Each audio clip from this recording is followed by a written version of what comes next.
Ngiyalibingelela abathandekayo kulesi sifundo sethu esiqhakathekileyo isifundo sesithupha kuleli ikota okhuluma lani umfundisi uJini lonxusa engilawubana bazivezi.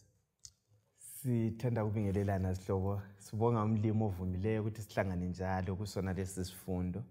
Mina engikhulumayo ngAmos Maforo. Babukeli labalaleli sithanda ukulibingelela silamukela kusona lesi sifundo okhuluma lani nguElder uKlein Simaphosa. Ngiyalibingelela lonke ngegama lenkosi yethu uJesu. Sithanda ukubonga umlimo osesiphile futhi njalo elinye ithuba ukubana sihlangane sifunde okunye ngoJesu okhulumayo nguNozinhle Ndlovu.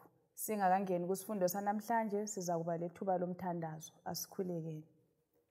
Baba wethu okhona ekhaya ezulwini, sindiso othandekayo sithanda ukukubonga ngamathuba njengawona la osinika wona ukubana sifunde elizwini lakho. Sikhulekela ukubana ngalona leli lizwi sengathi singahlanjululwa silungele umbuso wakho sisondele kangaka. Siphathise ngesiqu sikamoya engcwele, uphathise abalaleli, uphathise ababukele endaweni zonke. Usenzele kahle sonke ngelihle igama lenkosi yethu uJesu siyakhuleka. Amen. Amen. Siyabonga abathandekayo ukuhlangana njalo kulesi sifundo sesithupha njengalokho ngichilo ngaphambilini. Esilesihloko esithi ngizavuka. Ngizavuka. Akusifundele amahubo u12 ivesi elika 5. Verse 5. Khathesi sengizavuka kutsho uJehova ngenxa yokuncindezelwa kwabayanga lokububula kwabaswelayo. Ngiza kubavikela kulabo ababacukuluzayo. Siyabonga. Ithenza uvela kwabanjani? Abacukuluzayo. Abacukuluzayo. Nxa silalele lesi sihloko abathandekayo kulindiyane ekufundwa ngekhanda isifundisani ngobubi obusenzakala, ukungalungi, ubudlova, ukuncindezela, ukucukuluza njalo kwebalile laphana kwesikhathi somlobi lesikhathi sethu. Kuyini esingakuqathanisa ngalezi zinto zozibili? Esikutholayo mfundisi indaba yokuthi indaba yocuku yokuncindezelwa kwabantu yahlala ikhona kusukela ekungeneni kwesono ihleli ilokho ikhona. Kuthe ngesikhathi samist abalobi bamahubo laba bephila labo bahlangana lakho lapho abantu ababekhangelelwa phansi, abantu intandane zincindezelwa, abafelokazi bencindezelwa, labangela lutho abangela nzuzo bencindezelwa. Uphange ubuye kithi even ngesikhathi sikaJesu yakuthola ukuthi kwakukhona kunjalo. Ubuye kusizukulwane sakhathesi lapho umuntu ongela mali akhangelelwa khona phansi, ongela lutho kumbe ongela notho kumbe ongafundanga kumbe umuntu ongela mandla akhangelelwa khona phansi. Ngithole ukubana itheme yona le uNkulunkulu ihleli lokho ikhona. uNkulunkulu laba bantu baduzane nenhliziyo yakhe, uyabathanda, bayinhlamvu elihlo lakhe. Uthi yena njalo akayikwala ethule uza kuvuka. Umpikitsha wokuvuka ngumuntu obehleli phansi kumbe umuntu obelele ebese sithi hayi sengiphaphama ukuthi ngi-address kumbe ngidile lelo lutho, ngiphume le solution kumbe ngiphume lecebo lokuthi abantu laba basizakale ngayiphi indlela. Yikho ngikutholayo lapha. Yes. Ukungezelela khona lapho sinanzelela ukuthi ukusukuma kwakhe kasukumi ngesikhathi esifuna ngaso. Ungananzelela kuyafithizelwa indaba yokuthi ngesikhathi esifaneleyo. Kwangazathi kwezinye izikhathi abayanga labaswelayo ngabantu laba esibabamba buyekethe ukuthi akula muntu ozabamela. Kodwa sithola ukuthi umdala wezinsuku uyaveza ukuthi uzasukuma amele indaba yabo. Yikho okwenza inkulumo yakhe leyi nxa siqathanisa lo 2 Peter 3 verse 9-15 sifundani ngesimilo sikaNkulunkulu labantu abahluphekayo. uNkulunkulu nxa sikhangele even lathi khathesi okwenza ukuthi uJesu engabuyi ukuthi kalibali isithembiso sakhe. Okunye sikuthola lapha uNkulunkulu obekezelayo engafisi ukuthi kube lo yedwa zabhubha. So uNkulunkulu uthi yena khathesi manini andithi sambuluza mbuluzani kodwa siyeza isikhathi uthintile udade labantu ukuthi sizafika isikhathi lapho engizakuza khona ngizokahlulela ngeqiniso ngasahlulela ngefairness. So ukungaphathani kuhle kumbe ukuncindezelana ukwenzelana ucuku isikhathi sizafika kuphele njengoba sikhangele emhlabeni izinto nxa zisenzakala kade singibe lecala kumbe kutheni icala linganga banjwa ngendlela enhle kodwa uThixo ulokho esendaweni yakhe katshintsha. So yena uyawubukela sengani haya kulalutho lenzakalayo. Yes. Kodwa sazi bona umisile sakhe ini isikhathi. Yikho akutshoyo ukuthi singakwenza konke azithulele sibona ngani uyisayizethu hayi uthi isikhathi sizafika lapha azakuma khona amelane lalabo abaxabana lalabo abantu abangelamandla. Yikho mfundisi lokho efithizela ukuthi abantu laba abazintandana ngoba oloyise ulayo ngamela angithi phela lo yintandana kalayo ngamela ongamlwela lo umfelokazi akalayo indoda engamela kodwa uJehova uthi ngizakuma mina ngibamele ngizakusukuma ngilungise izinto ezitshekileyo. So loba sisenzani singabaphathi asazini ukuthi ulokhona usuku lwani lokwahlulela. Asike siboneni khona ukukhuluma ngakho ukusukuma kwakhe uthi kwenzakalani. Sawukhuluma kukabanzi awusifundele amahubo ngo96 verse 13. Sizibona kuyini esikufumanayo kulama verse ngokusukumela laba bantu abangabayanga. 96 verse ngedika 13. Yeah. Verse 13. Sizahlabela phambi kukaJehova ngokuba uyeza. Uyeza kuza kwahlulela umhlaba.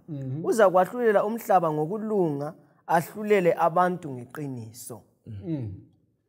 Sizwe esithini ngalokho abekade likhuluma ngakho. Kukuvelana ukuthi ukusukuma kwakhe. Right. Yes. Ukusukuma kukaJehova ngokulungisa izinto nguyoza kuyalinganisa. Lapho ungani kutsheke khona ekusukumeni uthi uyabuye ezokwahlulela ukuthi ayijudgment nxa esebuya uNkulunkulu esesahlulela labo abancindezeleyo lalabo abancindezelayo abeselungisisa avuzise labo ngokwenza kwabo.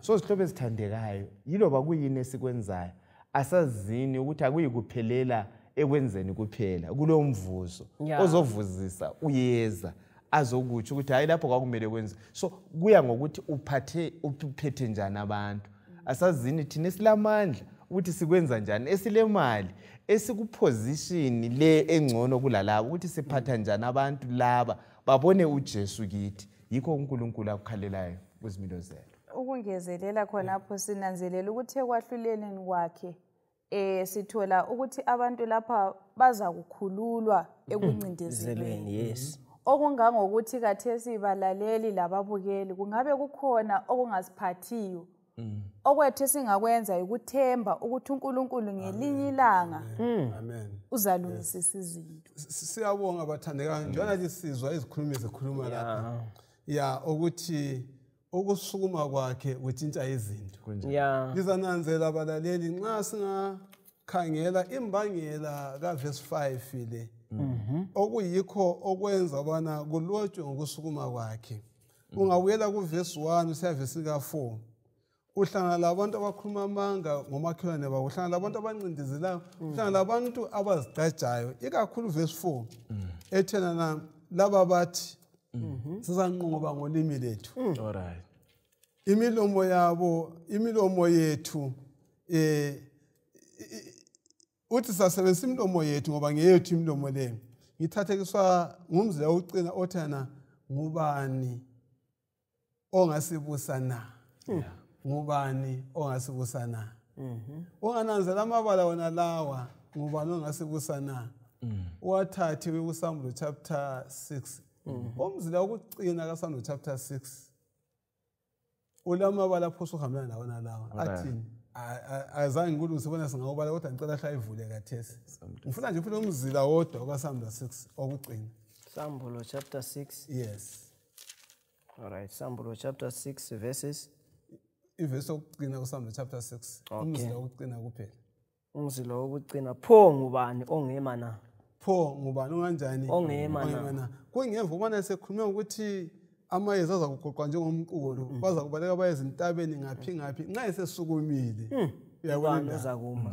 ngubani ozakuma laphana then uchapter 7 abesephendula ubani ozakuma laphana lapha nxa sikhangelele ivesi uchapter 12 esekhuluma ngabantu abazidakisayo abantu abanjani njani abalemlomo yabo abathi siyasebenzisa umlomeni umbani ozasibusa uvesi 5 abesephendula laba abazasibusa yikho balaleli sathi singakho sikhangele ukuthi lanxa ungaphatheka kabuhlungu kangakanani uJehova nxa sesukuma uza kwenzani esaxoxa kabanzi ngakho kathesi silandela lapha ngokusukuma kwakhe lezinto ezakwenzakala phezu kwabantu abathwele nzima akusifundele ke uMahubo 18 verse 13 kusiya ku15 Verse 13 uJehova wakhalima esezulwini ilizwi lophezu konke lavimbanisa indawo wachiba ngemitshoko yakhe wahlakaza izikhathi zombane ezinkulu zabalalisa ucaca yes akukhangele u76 verse 3 lo 4 76 verse 3 lo 4 lo 4 76 verse 3 khonapho wayephula imitshoko ebenyezelayo izihlangu lezinkemba izikhali zempi verse 4 uyakhazimula ngokukhanya ulobukhosi obudlula izintaba ezingcwele ezinyamazana ufunda verse 12 verse 12 abesesithi lapho verse 12 uyephula ubuqotho bababusi uyesatshwa ngamakhosi omhlaba uma esesukuma lapho yephula ubuqotho banjani babusa ngithi 144 ufuna verse 5 funda verse 5 usiya ku7 144 verse 5 yahlukanisa izulu lakho o Jehova wehlele phansi thinta izintaba ukuze zithunqe intuthu thumela umbane uzihlakaze izitha phosa imitshoko yakho zichitheke yelula isandla sakho sisuka phezulu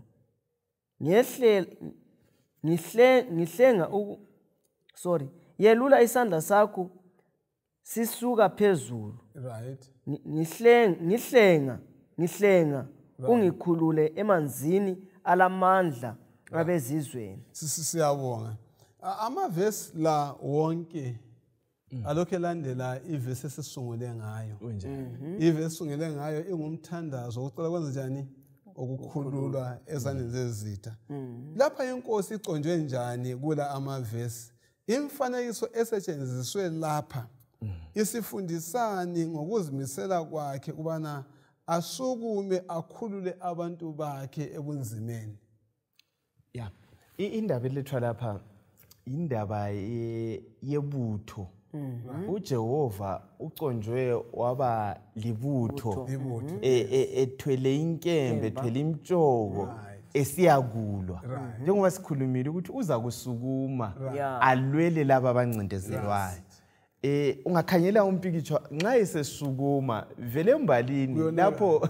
asukuma khona akuzange kube kuhle yes ungaya kuDaniel ngo12 simthole sukuma abantu abakhe nxa bencindeze uyasukuma uStefano ngikhumbula ekhandwa ngamatshe uthi yena uyambona emi ungabala iBhayibheli ezikhathini eziningi ubonakala ehlele esandleni sokudla sikaba but nxa wathi ekhandwa ngamatshe uStefano uyasukuma wayincindezelwa uStefano uyasukuma ame lapha sukuma khona ulibutho eliyakulwa lapha lwakhona ubuye enqobile alright okunye engikutholayo kungezelela lapha nokuthintwa umuntu omdala ukuthi uza ukukhwaza kwakhe uza ukukhwaza kulolaka olumangalisa ngezinye indlela uThixo nxa esebuya kuzazamazamisa umhlaba wonke ngezinye indlela labo abayenza okungalungi umvuzo ukhona so ngezinye indlela babukeli labalaleli ukuthi lo uThixo esimkhonzayo ulibutho njalo usekuthintela lapha ukuthi uzahlulela nguye umahluleli omkhulu. So ngokutsho kwenu ukusuma kwakhe nxa kuthiwa emlonyeni wakhe kuphuma iziqhotho Amanzi amaningi. Hayi kamaku. Into ethambileyo yini Ayingozi. lamalahle atshisayo aphuma emlonyeni wakhe Kuyabe kule ngozi. uthumela imitshoko yakhe kuthiwa ngitsho lo Davida kazincomi ngokuba liqhawe kodwa ke udumisa uNkulunkulu ngamandla akhe. U18 verse 34 uthini uDavida? U18 verse 34 unanzelela ukuthi amandla wonke asuka kuThixo. So lathi lapha babukeli labalaleli esikunikwayo lapha ngasiza kuyibala verse 34 uthi yena lapha evesini ngelika 34 ufundisa izandla zami ukulwa impi. Ufundisa izandla zami ukulwa ini? Izingalo zami zingaligoba idandili lethusi. Right. All right. Ufuna ukukhuluma? Hayi sisonke engiyakhona ukuthi uJehova lo esimkhonzayo kaso Jehova uncindezelo. Yes. Yikuthi abanengi umfundisi Mlilo abancindezela abantu babuya basebenzise leBhayibheli futhi uncindezela yini abantu kodwa sikutholwayo kanjalo luJehova. Lapha sukuma khona nxa iselungisisa izinto. Libutho elimangalisayo uJehova. Ungakhangela vele even ungakhangela ngegeography ukhangele okuphansi khona imlilo yodwa ephansi izikhali zakhe. Nxa wawukhangela kuGenesis chapter 6 eseletha uzamcolo kuthiwa kwaphuma amanzi adabuka phansi kulezi impompi zamanzi amanyane. Nxa usukhuluma ngokubhidlizwa kona lo mhlaba ekugcineni kuthiwa kuza kuna izulu lomlilo. Angithi phela omnye umlilo wakhona usuke phansi. Kwenzakala futhi ngesikhathi sika Lot eSodoma leGomora. Ngiyekuthini izihlobo ezithandekayo ukuthi simelane laleli butho kungangcono sibe sehlangothini lwakhe. Ungqoqwani ngowakhe angasebenzisa ukuthi alwe ngawo. Ngeke ngananzelela ngesikhathi sezulu kumnyaka onalo odlulileyo. Kuke kwaba kuke kwaba le hailstorm. Isiqotho. Yazi ubonke umlimo lezi zinto zakhe nxa isefuna ukulwa azisebenzisayo ukuthi alungisise kumbe alwele labo abancindezelwayo. Ngiyathathe ukuthi yebo. Mina nginanzelela ukuthi kwezinye izikhathi mfundisi ngendlela umpikitsha ovele ngayo okaThixo nxa esilwa kadingi ukuncediswa. Kadingi ukuncediswa. Ungananzelela abanye silevesi yethu ukuthi lawe ncedisa uNkulunkulu uncediso zincedayo. But sithola ukuthi ungafunda kuDavida. uDavida umthombo wamandla akhe usekudumiseni ehlabelela lekukhulekeni. Ukuthi lathi thina okwethu ikudumisa lokuhlabelela lokukhuleka. uNkulunkulu nguye kuphela ozasilwela kasimthembeni ngesikhathi esifaneleyo simdumise ngesikhathi esifaneleyo uyakuqeda lokho kadingi uncediswa. Ngiyabonga ukuthi uhlawaphendla umuzi levini ufuna ukubuza ukuthi nxa wena ube nokuphumela mbani umthombo wokudumisa wakhe suveze bana uDavida wenze njani wamdumisa uNkulunkulu kwaba umthombo wakhe kule ngozi bani ufuna ukungezelela khona lapha kuDavid. Nginanzelela ukuthi uDavid walwa izimpi eziningi wayinqoba waba mkhulu kodwa sithola lapho ukuthi uDavida kazange asebenzise mebhiskili ukuthi ulwazi lwakhe wayejule kakhulu kuThixo. So lathi kathesi ekuncindezelweni esikikho babukeli labalaleli akungayi ngokuthi thina ngasiyenze kwathi but kasiyeni kuThixo kube nguye kuphela osinqobelayo. Ngitsho labantwana bakwaIsrael sakhumbula nxa babebhodi imduli eJericho babehlabelela sithola ukuthi amandla ayese ukuthi nani lapha sikhuluma amahubo. Ukuhlabelela khona lokhuyana kwakungeyinye yezikhali zokulwa. Siyabonga bona sokuthinti bona uhlabelela kwezikhali njani zokulwa lokuveza ukuthi uDavida wayeliqhawe kanjani nalamhlokho lokho ehlonitshwa kwaIsrael. Kodwa liqhawe njalo akafaki kube ngokwakhe ukuthi kube ngobukezwayo. Yikho thana izandla zami zifundiswa bani uNkulunkulu okulwa. Kulangozi bani singakhohlwa onguye ongumthombo na njengoNebukadnezar. Esikhathini eziningi ngabe yikuqeqesha kungabe ukuthi siphumelele sithola amandla. Kuqakathekile ukuthi singakhohlwa umthombo osinikezileyo konke lokho.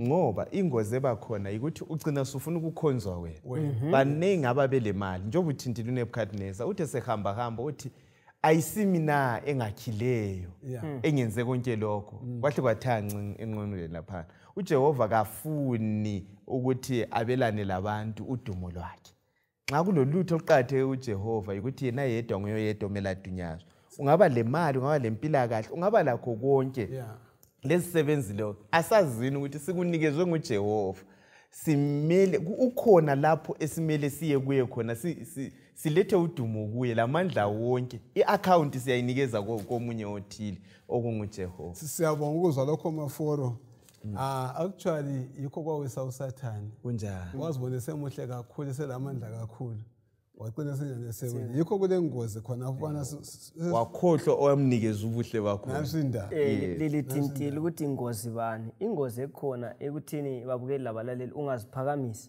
uThixo yakwehlisa so okuqhakathekileyo lapha ukuthi uNkulunkulu nguye yedwa kuphela omele simthembe nguye yedwa omele simkhonze ngizafuna sibalela amavesi zakweqa u12 verse 5 ngoba nguye obeyindinyana ethu okufunwa ekhanda uMahubo ngu9 verse 18 lo 40 verse 17 kodwa abaswelayo kabayi kukhohlakala ngokuphela njalo lethemba labahlukuluzwayo kaliyi kuchabalala verse 4 chapter 40 verse ngelika 17 yeah sorry sayivula chapter 40 verse ngelika 17 right abese sithi kodwa mina ngiyahlupheka ngiyaswela sengathi uJehova angangikhumbula ulusizo lwami lomkhululi wami oNkulunkulu wami ungalibali uma singaphambili sifunda amaHubo 113 verse 7 lo 146 verse 6 kusiya ku10 lo 41 verse 1 kusiya ku3 alamagama angana yahambelana sifumana sifundo bani esiqondana lathi lamuhla ikakhulu kula amavesi ngayiphinda nxa sesiwakhohliwe kodwa nxa kuJames 1 verse 27 kungezelela laphana uyathinta indaba yokukholwa okuqotho kumbe indaba yokuthi sinakekele izintandanda abafelokazi labo bantu kabala kuzivikela ngezinye indlela sithi uNkulunkulu nguNkulunkulu wabantu bonke abaswelayo labazuzayo kodwa kakhulu abaswelayo uThixo ufunyaniswe lesizwe kubo ngoba bezintandane benjalo bayathola ukudla bayathola yonke into so ngezinye indlela babukeli labalaleli asinanzeleleni lapho esiphila khona ezigabeni esikizo kule ndawo ezabo old people's home singalandisa indaba ezinjengabo Ntembeni singakhangela indawo ezinjengabo ezigcinelwa khona abantwana abangela abazali abadinga usizwa yithi so lapha siyakhuthaza ukuthi kasikhangeleni uThixo ukukhangeleleyo kithi ukungezelela khona phana sinanzelela ukuthi sivezele ukuthi uJehova ukusiza kwakhe kakufiphalanga ngoba kakukhangelanga abantu thize ukhangele wonke umuntu nje odinga usizo sinanzelela ukuthi amabalana la umnyanga loswelayo usivezela ukuthi lakhathesi ulonke esinakekela wonke umuntu odinga usizo uJehova uzafunyanela usizo lokunye akukutsho ukuthi andiyabona iloba kuyini esilakho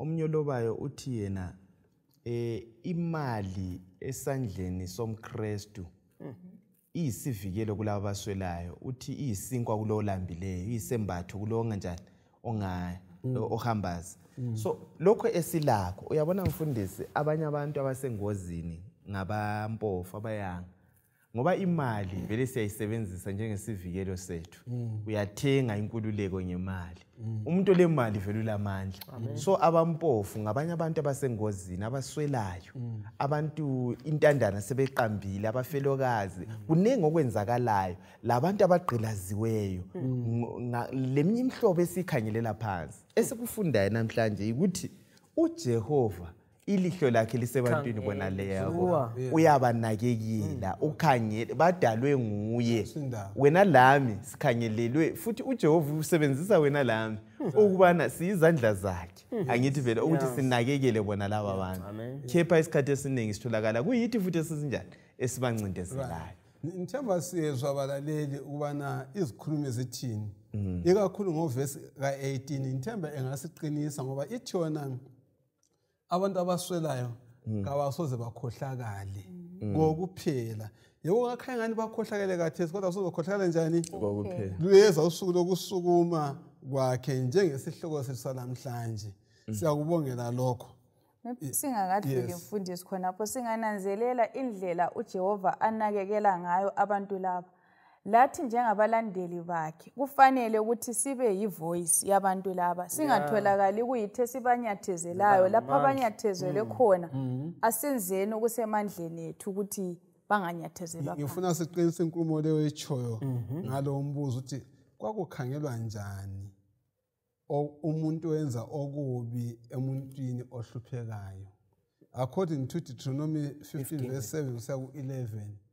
Yeah. Babemele baphathwe njani abantu? Nxa sibala lapho uthi nxa ekhona ongumyanga nguvesi 7 ku chapter 15 Deuteronomy. Phakathi kwabafowenu emadolobheni la uJehova uNkulunkulu wena alinike wona lasemazweni eliwaphiweyo lingabi lezinhliziyo ezilukhuni loba ukuba ngabancitshanayo kumfowenu ongumyanga. So nxa kuyikuthi babe buya becela ulutho ongakhangelelwanga ukuthi sibanciche.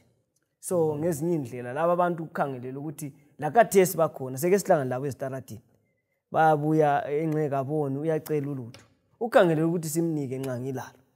uJesu vele uJesu ngiyakhumbula umama lwana abuya amthela amakha.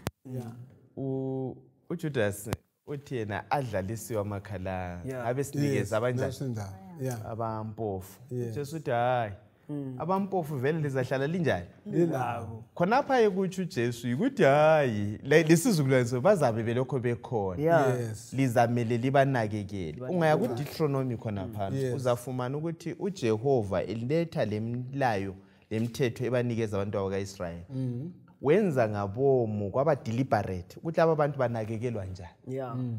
kwaJuda kwaIsrayeli rather loba kwakulinywa kwakuchiyo ukuthile ukuze banakekele kwakuthi awuqedi yonke into. uNkulunkulu wahlala enakekela so icare yakhe uthando lwakhe luhleli lusebantwini bona labo. So labo okutsho mafore ukuthi uNkulunkulu engathatha swabuthele ayithi joko inotho kuwe lapha uthi zero engafaki lutho abese sima bese count wena uzakwenzani kulowo muntu kakhulu.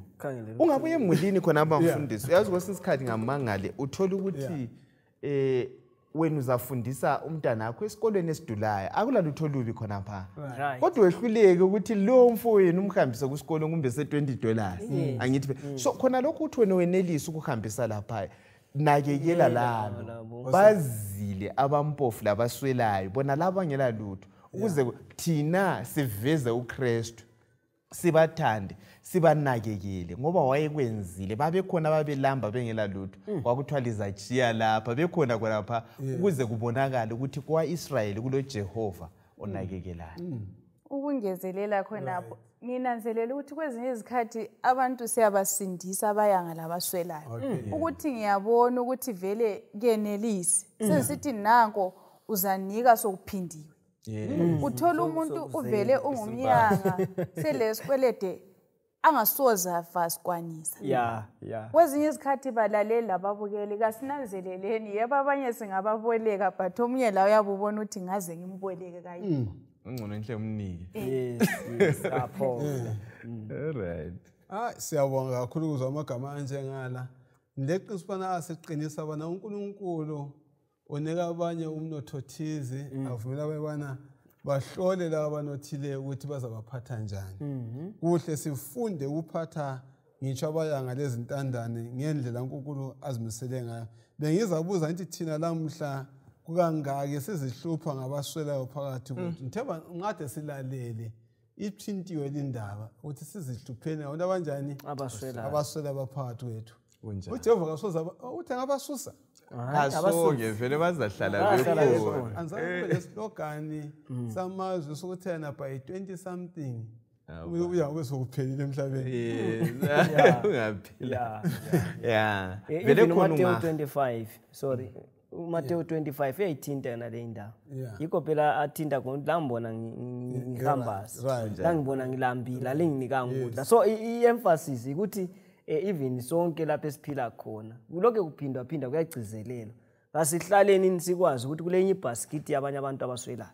Yes. Akusibalele amahubo ngo82 verse ka1 weqe uye verse ka6 uzabuye ufunde futhi lo 72 verse ka1 ngizakutshela ukuthi uzakuma ngaphi. Verse ngelika 1 uNkulunkulu usesihlalweni emhlanganweni omkhulu nguye owahlulelayo phakathi kwabo uNkulunkulu.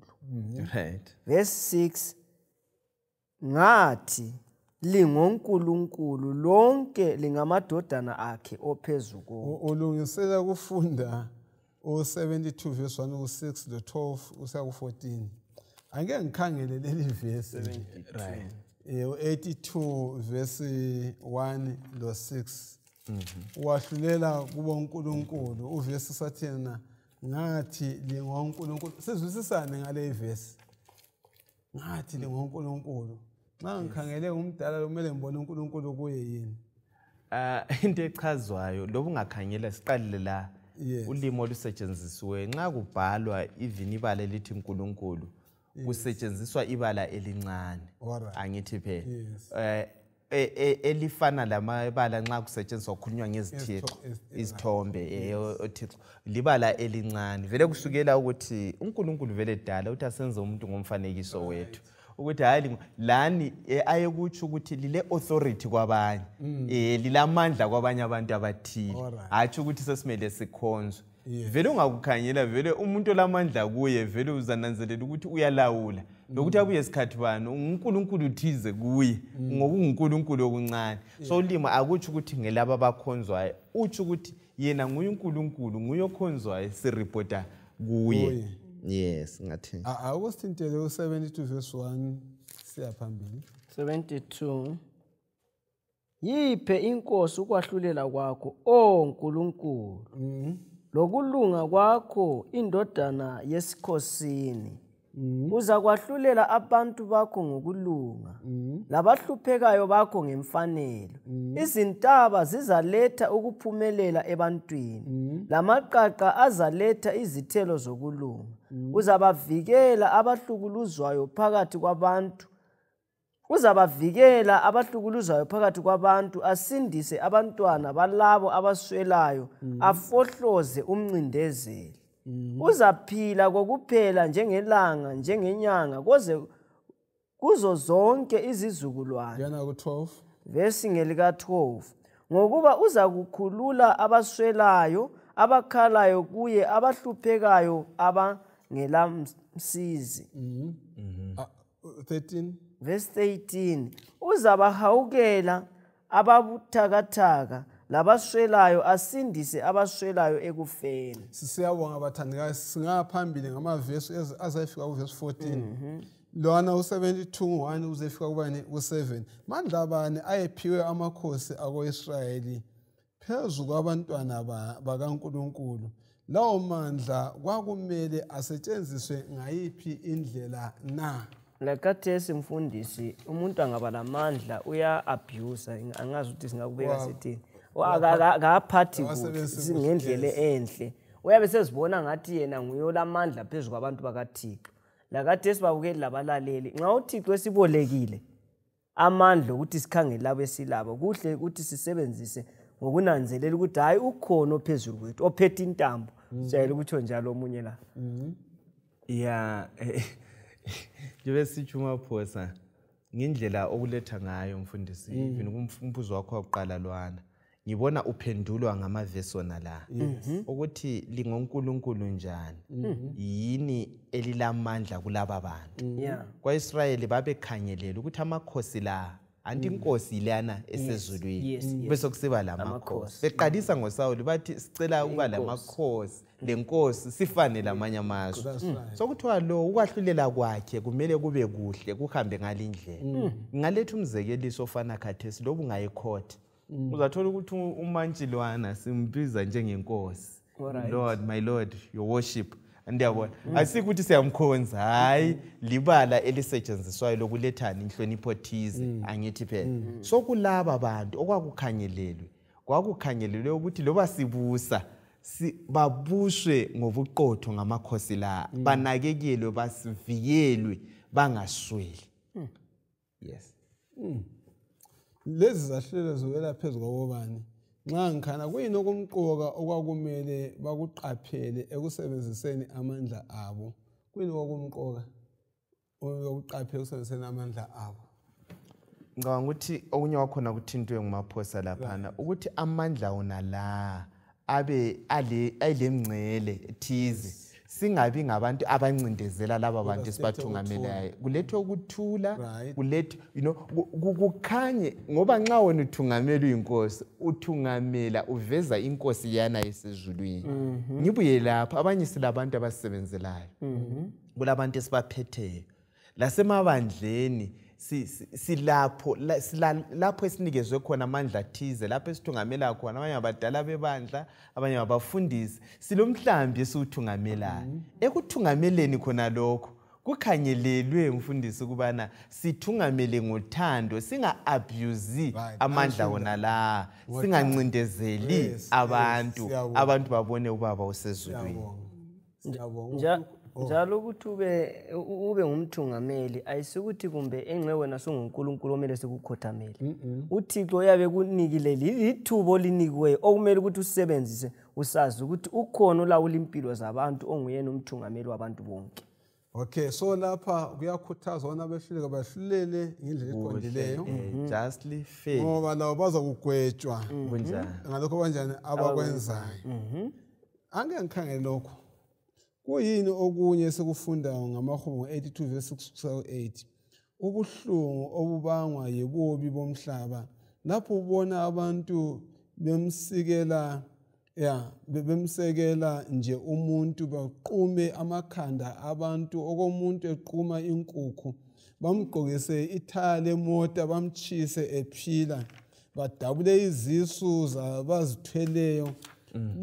Lezihluku zonke ezisabekayo ezenzakala ngaphansi kwelanga kambe uNkulunkulu kaboni umbuzo ozibuza wona ubusa njani izinto ezinje ukholo lwakho lungema njani na lungaqina njani emumweni onje kumele ubheke ngaphi okuza kukunika amandla okuqina nxa ubona izinto ezinjani zenzakala lapha lalapha yana.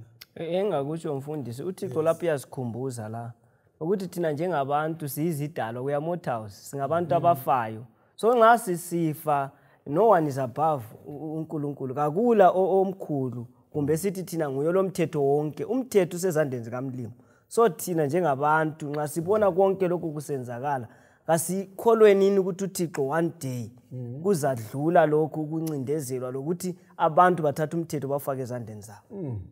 Siyabonga. Kuningi okwenzakalayo mfundisi. Umnyaka lo esidlule kuyo usuyaphela kuqhamuke impi. Ebesingayikhangelelanga. Uthole ukuthi kuya attackwa lezibhedlela.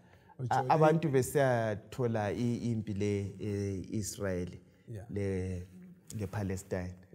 Uthole ngoNovember lo October ngithi.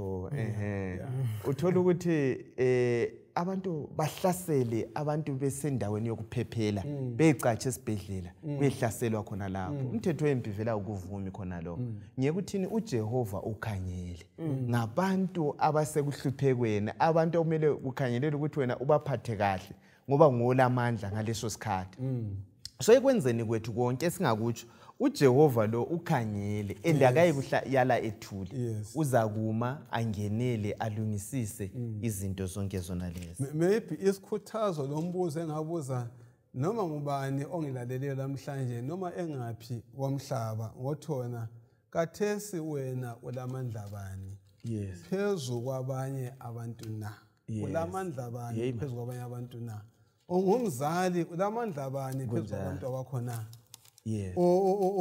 Ungutitshala ulamandla bani phezu kwalabo olawo umphathi wesikolo ulamandla bani phezu kwalabo onjani olawo esigabeni ngalawo mandla olawo uwasebenzisa njani kwabanye abantu engakutsho kuphela ukuthi ngithi mina qaphela kakhulu akusifundele amahubo ngo58 verse 6-8 khumula amazinyo emlonyeni yazo hawu uNkulunkulu zikhumule Jehova izingavula zezilwane yekela zinyamalale njengamanzi agelezayo zithi lapho zinweba idandili ngayithundubale imitshoko yazo njengomnenke uncibilika uphele Yeqhawe kumahubo 69 verse 22. Azukwabala wonke. 69 verse ngelika 22 22 69:22 sengathi itafula abalidekelwayo lingaba ngumjibila sengathi lingaba yisijeziso lesithiyo. Yana ku 83 verse 9. 83 verse ngelika 9 83 verses 9 83 yenza kubo njengoba wenza eMidiyani njengokwenzakala kuSisera loJabhini emfuleni iKishoni. Sisingabala lama amavesi ayehlukeneyo u94 verse 1 siya ku2 lo 137 verse 7 siya ku9 okhuluma ngeBhabhiloni ngithi yena leyana. Yes. Ngubani lapha oyisithunywa sokwahlulela kule emibhalo na? Amavesi la angaphezulu akhuluma ngubani na oyisithunywa yena lo kanye othiwa kenze njengoba wenza eMidiyani. Ngubani oyisithunywa senkosi asixoxeni? NguJehova ngokwakhe umnini mandla wonke. Ngiyophindisela izizwe. Nxa esephindisele selungisisa anti sikhulumile ukuthi bana labantu uyabanakekela akayikuthula wakwenza eMidiyani wangenela ngikhumbula futhi eGibhite wangenela behlukunyezwa for 400 years akalange ethule wangenela kwafa amazibulo. Nxa esengenela uJehova nxa eselungisisa izinto ibutho lela esikhulume ngalo nxa selingenela selilungisisa izinto uyabe ube lomnyama omkhulu ukuthi ube ungale asikhulekeleni ukuthi sibe sehlangothini lwakhe ukuze thina asivikele not ukuthi yena alwe lathi ngeke saphila la saphepha. Yebo.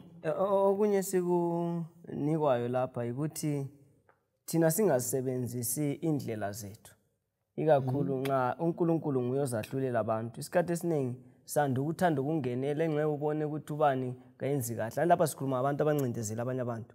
Ukuthi hayi wena la ungabe unguluyalo lokuthula ubone ukuthi uyancindezela. Hayi lapha babukeli labalaleli esikunikezwayo ukuthi yena lwana uyenza kubi umkhulekele. Sisesanika uMateyu 5 verse 44 uthi yena thandani izitha zenu lizikhulekele. So uThixo nguyozaphindisela ngokulunga labo abancindezelwe. Nansi indaba enkulu ukuthi abantu bakwazi ukuthi uThixo uyoza njani singakufaka emandla ezandleni zethu. Singakufaka ezandleni phindisele nazo siyakula ukuqala impi vele. Ukungezelela khona lapho singabakwazi ukuthi uNkulunkulu uyazi kuzasinika isibindi lokuhlaliseka. Kwezinye izikhathi siyakhathazeka ungeza umuntu esithi umbe emahofisini amakhulu ungeza uthi hayi indaba yakho sizwakele. Uyahamba uyelala ubuthongo behle mfundisi ngoba uyakwazi ukuthi kuzalunga. So lathi phakathi khethekile esiphakathi izikhalazo lezinhlupho zabahlupheka ihofisi enkulu iyakusebenza khona lokho. Nginanzelela ukuthi ijustice iyabuya ngesikhathi. Iproblem ngubuhlupho olusuka lube khona ukuthi sifuna izinto zenziwe ngendlela yethu ngesikhathi sethu. Yikho uzabona ukuthi omunye uzawuthi ubani wagamula ubani wambulala esethethe indawo kaMlimi ukuthekela ngizisebenzele indaba le. Balaleli lababukeli singazithathela indaba sizifakele ezandleni zethu kuyonakala. Sisiyabona into masilalele balaleli ukuthi izikhulumi ziyasicebisa lapho ukuthi na hayi bathandekayo kungaba lokuphatheka kubi ngaba lakho konke sikubona emaceleni kodwa yena lumahlelo omkhulu kathokozi ngalokho abakwenzayo. Singaboni isihlupheko sibona uyathokoza kanjani kathokozi njalo sebechilo ukuthi kukhona ozakwenzakala. Inkulumo esifumana kumlobi wamahubo ikhuzani ikakhulu nxa singacabanga ngombuzo oqakatheke singawufumana ukuthi Deuteronomy 27 verse 9 kuya ku16. Ukhumbuza ngodaba lweziqalekiso ezinjani kulabo abangazi ukuphatha kahle abanye abantu. Kwenzakalani? Deuteronomy 27 verse 9 to 16. Emva kwalokho uMosi kanye labapristi abangabalevi bathi kuwo wonke uIsrayeli, thula uthi zwi we Israyeli njalo ulalele khathesi selingabantu bakaJehova uNkulunkulu wethu. Lalelani uJehova uNkulunkulu wenu futhi lilandele imilayo kanye lezimiso engilitshela zona namuhla. Ngalona lolo suku uMose walaya abantu wathi, nxa selichaphile umfula iJordani, kuzakuthi izizwana ezibalisa esako Simeoni, esako Levi, lesako Juda, esako Isakhari, esako Josefa kanye lesako Benjamini zizakuma entabeni yaseGerizimu ukuze zibusise abantu. Kodwa izizwana ezibalisa esako Rubheni, esako Gadi, esako Asheri, esako Zebuluni, lesako Dani kanye lesako Naftali zizakuma entabeni yase-Ebhali zimemezele iziqalekiso. Siyabonga. Esikudinga abathandekayo ubana akasoze ahlale ethule umdala. Umdala wezisuka ngithi. Yes, ungabona uPsalm 137 esikhulume ngalapha emqaliseni. From verse 7 kuya ku9. Babe phakathi kokuncindezela okunjani? Umthandazo wani nalo? Sike sayifunda kuviki ephelileyo indaba kaPsalm 137. Kunjani? Ukuthi abantwana bako-Israyeli babe sekuthunjeni njalo benanzelela ukukhonza kwabo anti iJerusalem ayisidiliziwe. So nxa sebelapha ekuthunjweni kuthiwe kabakhululeke beyenza izinto kade bezenza ngendlela enhle. Bathi angeke thina siphakathi kokuncindezelwa lisitshela ukuthi sibe lentokozo thina siphakathi kobunzima.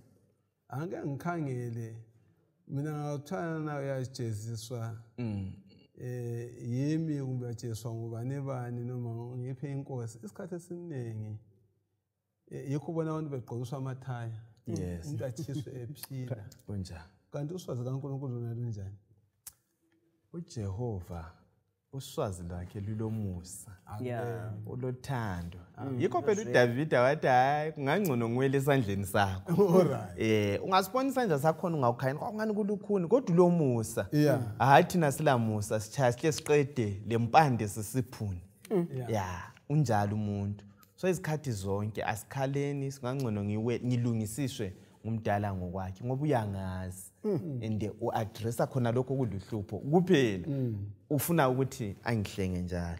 Ukungezelela sinanzelela futhi ukuthi uyasiqwayisa izinto zingakawonakali. Ungakhangela kathesi sifunda ukuthi hayi nxa kuyikuthi balaleli lababukeli ubungomunye walaba abacindezela abanye. uNkulunkulu uyabe sinika ithuba lokuthi sitshintshe senze kahle. So ukwenza kwakhe kafanani lo muntu oyabe uthe kumaka mfundisi ukuthi ngabe ngummangile ukuthi once usenza wrong ngibuya loswazi kuphela but uqala khulume lathi asincenge njani azike sezwa yena abantu nxa esehlukuluzekile umuntu kakhulu kuyini okusifike phakathi kwethu kwesinye isikhathi uzithola enqondweni yakho usulesifiso sokuthi uNkulunkulu asakaphindisele ikakhulu abenza okubi kwabanye abazalwane amahubo la esiwafunda kufana aqondisa njani asisiza njani ukubeka indaba le endleleni eqondileyo na yazi kwakuthiwe isikhathi eziningi mina lawo mfundisi kuthiwa sizonda esikuzondayo yikuzibona thina usawuphendula lo mbuzo ngithi mina uSteven bamkhanda ngamatshe kungomnye umuntu engafisani ngalabo abakhandwa ngamatshe wayezaphuma yena uPaul eqedisa sizonda ukuzibona thina kwabanye abantu ingqondo yethu vele ngiyokufuna ukuphindisela izikhathi zonke njengoba sithe kungangcono uwele esandleni sikamlimo ingqondo yethu thina kukho konke yiloba kuyini okwenzakalayo sikhangelele ukuthi ngabe kwenziwa ngendlela le siphindisele vele khona lokho kuyasinyenyela izikhathi zonke engqondweni zethu ukuthi loba sibona abantu ukuthi hayi ngabe ngiqedelane laye ayisiyo ngqondo kaJehova njengoba usulethile yena leni kaStefano lo Paul ngangiyahle mfike ndilize ngibulale bonke akade bebulalana uStefano yikho ubona embalini mlimo indaba yesiKristu ukuthi ama-Crusaders babe sithi bona benzela uNkulunkulu kanti kudilizwe i-religious liberty usithi wenzela uNkulunkulu babhidliza kufoswa abantu ukuthi bakhonze uNkulunkulu ngamandla uPaul wayengasoke waphuma khona lapha ngoba thina sibekezele yes ukungezelela khonapho kwezinye izikhathi abanye bangasenzela into embi mfundisi ngiyathi inkosi kubusise kodwa kungela kubusisa khonapho ngifisa ukuthi ngasibili kuyamehlela okukhulu azubuhlungu. But aginye umhlaba ephila kakhulu. Sifunda ukuthi namhlanje ngendlela uNkulunkulu ayahlulela ngayo. Lathi kumele sifunde ukuthi labo abangaziphathi kahle sibakhulekele. Sibafisele ukuthi uNkulunkulu sengathi ngabaphathisa baguquke. Umlimi kasiphathisa. Athi ukuthi umhlaba uthubaginye kuphele ngawo. Okunye ngunanzelela imfundo siyabonga dadeni silaphana ukusincedisa. Okunye kubabukeli labalaleli ukuthi uNkulunkulu labo abangela kuzikhulumela. Kwelinye ilanga uNkulunkulu uzabakhulumela. Amen. So uNkulunkulu is aware. uNkulunkulu uyazi. Uyakwazi konke okwenzakala phansi kwelanga. One day uzahlulela ngokulunga. Akukhangela amahubo ngo96 ivesi ka6. Verse ngelika 6. Sorry, that's khangele ngayisiyo. Inkazimulo lobukhosi kuphambi kwakhe. Amandla lobukhosi kusendlini yakhe engcwele. Mupheni uJehova welina zimuli zezizwe, mupheni uJehova ubukhosi lamandla. Siyabonga kulabo 99 verse 1 siyakufola la uyathinta into enjani ihambelana naleyo. Lo 132 verse 7 kuqalela ngaphi kwahlela kukaNkulunkulu? Impendulo esizithola lapha zimumethe impendulo bani kithi na? Udaba lwethempeli lusisiza njani? Njalo lokho sizula ivesi yana endlini yakhe. Isikhathi zonke ngakutsho ngethempeli. I-sanctuary yikho lapho okule mbali yonke yosindiso lwethu lokwahlulela. Ungabona ku-sanctuary yikho kwakucina laphana sokuthethwe imbuzi kaZazela. Izono zonke zifakwe kuyo. uSathani lesono sidilwa laso ku-sanctuary. Umpristi ancengele uIsrayeli. Isoni sinqoba laso ku-sanctuary. So ku-sanctuary siyabona ukubana uNkulunkulu uyahlulela. Ku-context esifundo sethu sanamhlanje le sanctuary kuhamba ndawoni ngeke wakwahlukanisa. Lalabo abancindezelwayo isiphetho sendaba ku-sanctuary khona phana. Usaphambili. Yes, ebengisakutsho ukuthi lobu ungakhangela indaba kaAsaf nxa wayekhuluma. Uthi yena isiphetho sababe abancindezelayo bonke lesa. Ngaze ngayangena ethempelini ku-sanctuary ngabona isiphetho sabo. Usibona ngaphi? Ethempelini. Yes. Isiphetho saba. So kukho konke isihlobo esithandekayo. Isolution yethu kumbe isiphephelo sethu sikuJehova siku-sanctuary ethempelini lakhe. Asambeni khona laphana sahlulelwe ngoba yena nguye umahluleli oqotho.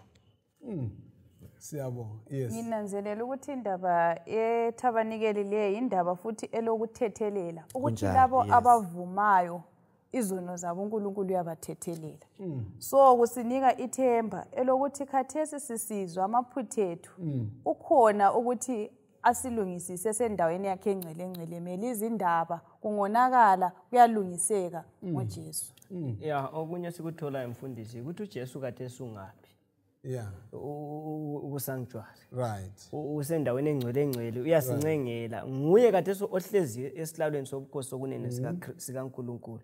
So uKristu ukhona nguye umeli onguyena okumele ukuthi ngasonke siyazinikela sinikele impilo yethu kuKristu ukuze konke lokho esikubonayo ukungahlulelwa ngokulunga singabambelela kuye ekugcineni kwesikhathi uzakuza njalo ezochitha. Ngizakubuyela la kunkulumo ngithatha lapha atsho khona mphinde ngibuye la senkulumeni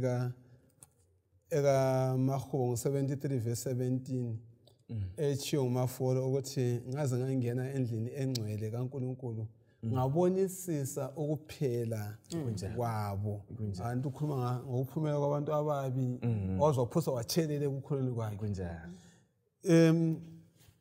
Nxa sisizwa ukuthi ngafika ethempelini ngabona isiphetho sabo sibona ithempeli selinjengani. Alifani lecourt kube ngokuthi ijudgment yikho lapho kwahlulelwa khona. Yikho okuba lesiphetho okuphela khona indaba zonke. Yes. Kuyini okukhona okwenza kwahluleleke ngokufika ethempelini okusethempelini? okusethempelini okuqotho kulaphana kulomthetho Umthetho kaJehova iwe sahlulelwa ngawo. Yes. Kuthi uthi bengenza konke abakwenzayo usesukela phana sebonke lezi zenzo ziphambene nomthetho. Esefika ethembeni sebonke umthetho uthi abenza so labenza so. Ngize ngikhumbula amazwi lana uthi thokoza nsizwe ebutheni wenze konke. Lami ngithi thokozani baphathi senze konke. Kodwa asazini ukuthi uJehova uza kusahlulela. Uzaletha konke imisebenzi yethu ngaphi ekwahlulelwa. uRoma ngo-8:34 leli verse likhanyisela njani ukuthi okwenziwa nguKristu endaweni engcwele njalo dukhuluma kuzindaba ezinhle kwabangabakhe na. Kumele siphethe ngendaba ezinhle phela. Kuzindaba ezinhle ngoba uKristu yasincengela. All right. Yes. Omnye uthini? Le verse nxa isitsho kukho konke akusena kulahlwa kithi njalo ngoba siyabe sikwazi ukuthi uJesu uyesimeleyo ukwahlulela kwakhe kuthembe ukuqotho. Yes, uzakuma alinganise into zonke. Siyabonga. Ongaba lamazwi akho okucina? Ya amazwi okucina kubabukeli labalaleli singaya kumaHebheru ngo11 verse ngo36. Sisananzelela ukuthi abanye bahozwe ezintolongweni bafakwe emajele umvuzo kabawamukeliswanga. Kungakhanyakala ngathi uthule babukeli labalaleli. uMichael uzavuswa, Michael shall stand. Uzakuma kwelinye ilanga uza kuvuka uKristu asimele. Kulabo abangela voice uzasikhulumela. Siyabonga. One word abese sikhulekela umdala. Alright, siyabonga. Mina nginanzelela ukuthi entweni zonke kasazini ukuthi uNkulunkulu uza kusukuma, kasiphileni kuhle. Amen. Senze kahle. Amen. uJehova uthembekile sihlobo esithandekayo. Yiloba kuyini esingena kikho uza kulinganisa. Sicelani basimthembe uJehova, asikhangelaneni siphathane kuhle. Kukho konke sikwenzayo udumo lobukhosi kakuye kumnikazi. Singaziphakamisi asiyeni kuJehova, sithwalelane imithwalo, siphathane kuhle lasemsebenzini loba ngoba sazi ukuthi uJehova uza kwahlulela endenxa isahlulela uyasivuzisa ngaye njengokwemsebenzi yethu. Umlimo lomusa abelathi. Amen. Asibeni lethuba lomthandazo. Baba Jehova mahlulo lungileyo, asidinwa kuza ngakuwe, siza ngakuwe siphetha sona lesisifundo. Sicela ukusizwa nguwe, wena uzakwahlulela umhlaba. Sisize ngesifundo sona uthi sizwisise, singancindezele abanye abampofu abaswelayo, abangenelisi ukuzimela intandane labafelokazi. Basize kakube le shift endleleni esiphathana ngayo. Oba labathungameli ube labaphathi belizwe labebandla basize ukuze bahole abantu ngendlela wena oloyisa ukubana ngabe baholwa ngayo. Esikwaziyo ukuthi uzasenzela ngoba sicele kuwe mahlulo lungileyo. Ngumthandazo wethu okukholwa, ngameni kaJesu Kristu yakhuleka. Amen. Amen.